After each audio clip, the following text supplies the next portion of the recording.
ABP news सर्वसामान्य जनतेचं खुलं व्यास। अकोले तालुक्यातील कन्या विद्यालय अकोले येथे वार्षिक पारितोषिक वितरण समारंभ उत्साहात पार पडला। या कार्यक्रमासाठी प्रमुख पाहुणे म्हणून डॉक्टर विश्वासराव आरोटे, राज्य सरचिटणीस महाराष्ट्र राज्य संघ तथा संपादक दैनिक समर्थ गावकरी उपस्थित होते। कार्यक्रमाच्या अध्यक्षस्थानी शाळेच्या मुख्याध्यापिका व शिक्षक वृंद उपस्थित होते। शैक्षणिक, क्रीडा व सांस्कृतिक क्षेत्रात उल्लेखनीय कामगिरी करणाऱ्या विद्यार्थिनींना मान्यवरांच्या हस्ते पारितोषिक प्रदान करण्यात आले। यावेळी डॉक्टर विश्वासराव आरोटे यांनी विद्यार्थिनींना संबोधित करताना मुलींचे शिक्षण हे समाजाच्या प्रगतीचे खरे मोजमाप आहे। जिद्द, सातत्याने नैतिक मूल्ये जोपासून विद्यार्थिनींनी भविष्यातील आव्हानांना सामोरे जावे असे मार्गदर्शन केले। पत्रकारितेचा अनुभव सांगत त्यांनी वाचन, लेखन आणि सामाजिक भान याचे महत्त्व अधोरेखित केले। कार्यक्रमाच्या शेवटी शाळेच्या वतीने प्रमुख पाहुण्यांचा सत्कार करण्यात आला।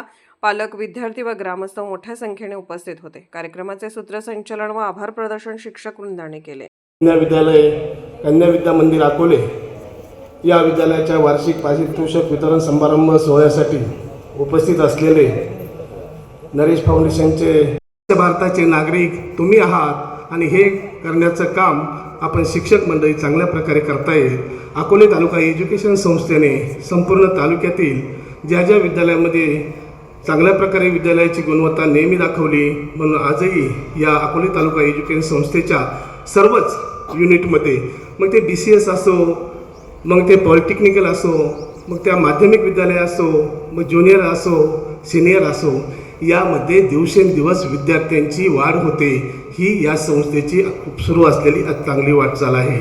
कन्या विद्यालयाच्या बाबतीमध्ये कन्या विद्यालयाने प्रथमपासूनच पटसंख्या ही मोठ्या प्रमाणात आहे आणि या ठिकाणी देखील संस्थेने त्यांना सुविधा देण्याचं चांगलं काम केलेलं आहे आणि अशा या अकोले तालुका एज्युकेशन संस्थेच्या कार्याला मी सलाम करतो।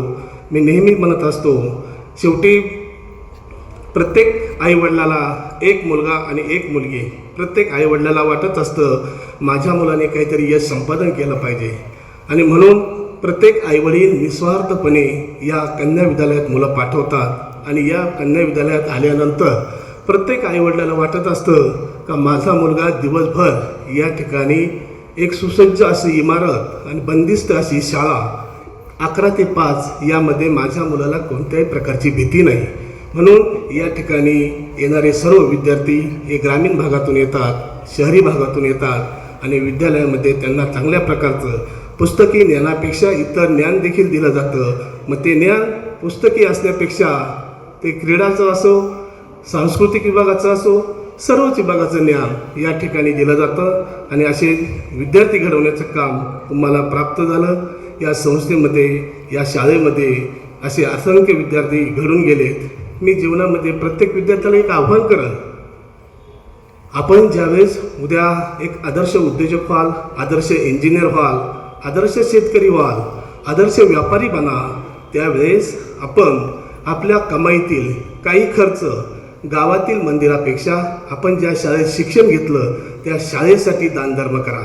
कारण त्या शाळेमध्ये आपण घडलेला असतो आणि त्या शाळेला आपण जर मदत केली तर उद्या या विद्यालयात येणारे तुमचे भाचे असतील, तुमची पुतणी असेल, त्यांना देखील त्याचा फायदा घेता येईल। म्हणून आपण आपल्या जीवनामध्ये नेहमी प्रेरणादायी व्यक्तिमत्व ज्या शाळेत घडलो, मी नेहमी म्हणतो कृष्णसुधाबेची मैत्री, इयत्ता 1ली ते 10वीपर्यंत जी मैत्री असते ती कृष्णसुधाबेची मैत्री असते। इयत्ता 11वी ते पुढची जी मैत्री असते ती स्वार्थी असते, ती जीवनाला बिघडवणारी असते। म्हणून तुम्ही जीवनामध्ये ज्या ज्या क्षेत्रात नावलौकिक प्राप्त कराल त्या क्षेत्रामध्ये तुम्ही तुमचा कमवलेला 1 रुपयातील 25 पैसे दानधर्म हा तुमच्या शाळेसाठी तुम्ही खर्च करा। इतर खर्च करण्याला महत्त्व नाही। म्हणून शैक्षणिक क्षेत्रामध्ये काम करत असताना, मी माझ्या पत्रकारिता क्षेत्रामध्ये काम करत असताना जे मला शैक्षणिक कामासाठी देता येईल ते देण्याचं काम माझ्यासारख्या पामराला प्राप्त झालं। म्हणून आपण देखील आपल्या जीवनामध्ये आपल्या आईवडिलांचं स्वप्न साकार करत असताना तुमच्या आईवडिलांनी अत्यंत संघर्षमय पद्धतीने तुम्हाला शिकवलेलं असतं। ज्यावेळेस तुम्ही परदेशात जाता, परदेशात गेल्यानंतर तुमच्या ज्या आईवडिलांनी तुम्हाला शिकवलं, तुम्हाला त्या आईवडिलांकडे देखील यायला वेळ मिळत नसतो। म्हणून आपण आपल्या आईवडिलाला विसरू नका, कारण प्रत्येक आईवडिलाला एक मुलगा आणि एक मुलगी असते आणि त्यांच्याकडून तुमचं स्वप्न साकार करण्याचं काम सुरू असतं. असे आपण या कन्या विद्यालयाचे ज्ञानवंत, बुद्धिवंत, गुणवंत, ज्ञानाचे तुषार उडवणारे आपण विद्यार्थी आणि ज्या विद्यार्थ्यांना आज या ठिकाणी बक्षीसरूपी त्यांच्या पाठीवर थाप देण्याचं काम या विद्यालय या संस्थेने केलं.